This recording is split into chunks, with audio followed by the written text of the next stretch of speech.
ఈ చచ్చిన పాము లాంటి చౌకబారు ముచ్చట్లు మాకు చెప్పకు, నీ రాహుల్ గాంధీకి చెప్పుకునేది ఉంటే. ఈ అతి తెలివితేటలు అవసరం లేదు మిస్టర్ రేవంత్ రెడ్డి గారు. నువ్వు మొన్న ముఖ్యమంత్రి అయిన తర్వాత నీ సొంత జిల్లాలో కూడా బీఆర్ఎస్ పార్టీ ఎమ్మెల్సీ గెలిచింది, గెలవలేదా మొన్న?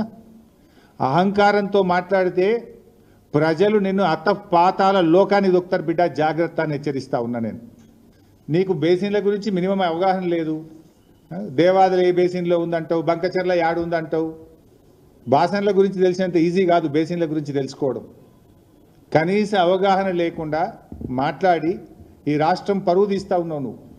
ఇవాళ ఏదో సామెత ఉంటే చూడు, భయం లేని కోడట బజార్లో గుడ్డు పెట్టిందట. నీ తీరు కూడా గట్లే ఉంది. ఈయనట కేసీఆర్ను ప్రశ్నిస్తారట. బంకచర్ల మీద ఈ బొంకుడు రాజకీయాలు బంద్ పెట్టు.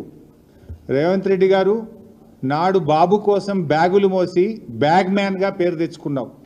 నేడు అదే బాబు కోసం బంకచర్ల కోసం బొంకు మ్యాన్గా మారిపోయినావు నువ్వు.